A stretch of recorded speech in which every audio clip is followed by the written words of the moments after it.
Hey all you cinema buffs out there, Nate here bringing you my review of the new sci-fi action-adventure Valerian, City of a Thousand Planets.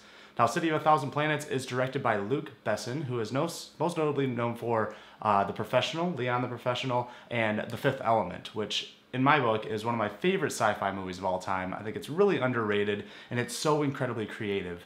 And I think that's what this movie sort of transfers over. This is sort of the fifth element for a new generation. Now, this is based on a graphic novel, so there is a source material, but the screenplay is written by the director. So he had a lot of creative ability with this.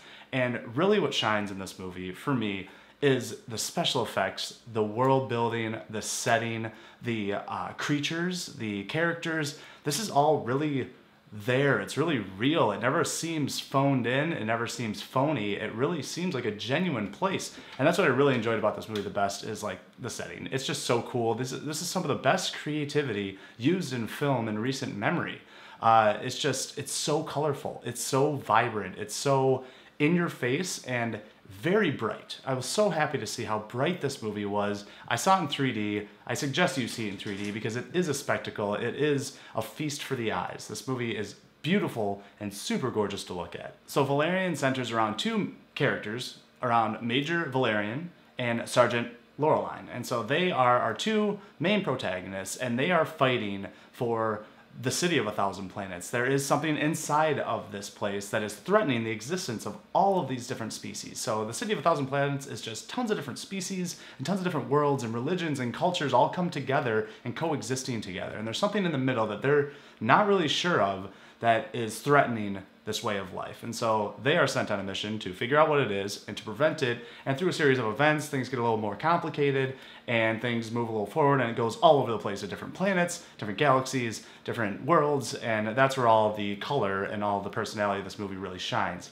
Now, where it doesn't shine so much for me was in the two lead characters. I do like both of these actors. I think they're really, really good, but they just didn't carry that much chemistry. It wasn't a deal breaker for me, really, but you meet these people right off the bat, and right off the bat you hear a lot of exposition about their relationship and who they are. And that felt a little force-fed to me.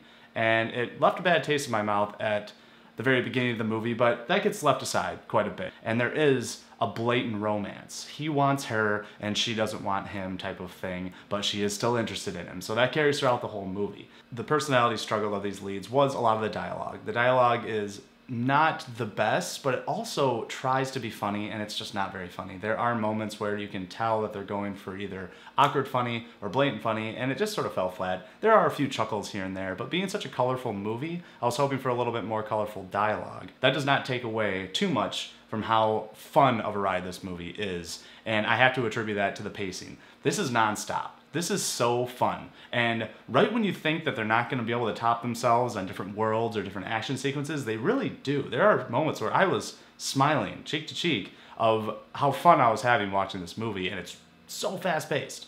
There's like little bits of downtime, maybe 30 seconds to a minute of downtime, then boom, you're back at it. And it's never stagnant, it's never in one place, it keeps moving forward. So the pacing of this movie is fantastic, and there are some incredibly standout sequences. One, most notably I have to point out, is with Rihanna.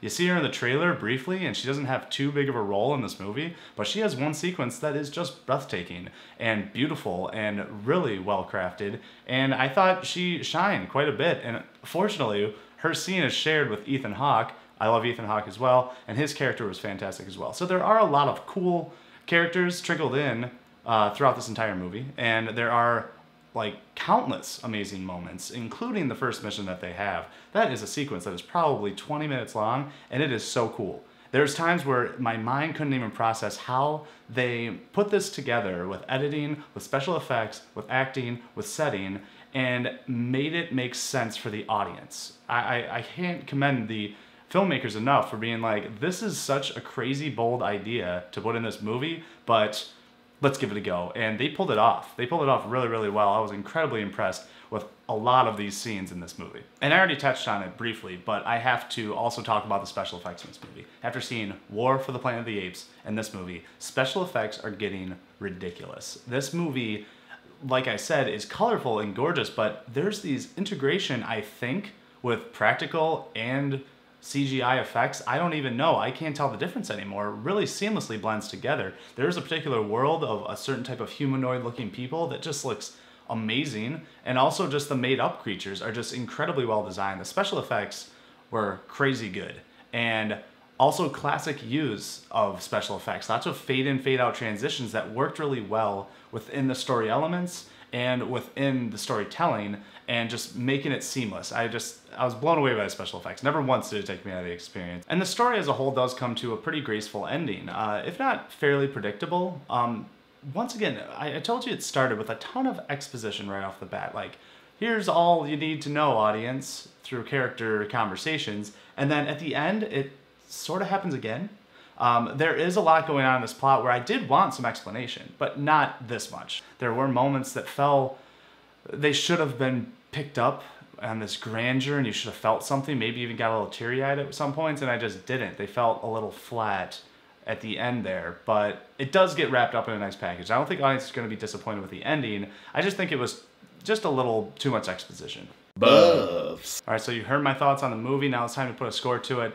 I enjoyed this movie through and through. This is a fun ride. Not perfect. It does have its flaws. And after watching Fifth Element, that has its flaws too when it comes to storytelling. And that's okay though. That it compensates with its vision. This is a vision of a movie, and I think it is something that should be seen in theaters and in 3D. And I'm gonna give it a passing score of 7.5 out of 10. I think it is definitely worth seeing. I recommend it, and I think, you know, the good times with the movies keep on rolling through the summer, and this is no exception. This is a really fun time at the theater. Buffs. Alright guys, that's my review of Valerian, City of a Thousand Planets. What did you guys think of the movie? You planning on seeing it? What do you guys think of The Fifth Element? Is that one of your favorites from the 90s? Leave all your comments below. Also, don't forget to like, share, subscribe to Cinema Buffs. We always appreciate all the support. We have tons of content, tons of reviews, including Dennis's Dunkirk review, which is going to be released the same day as this. So look out for that one. But don't you forget, there's no place like the theater.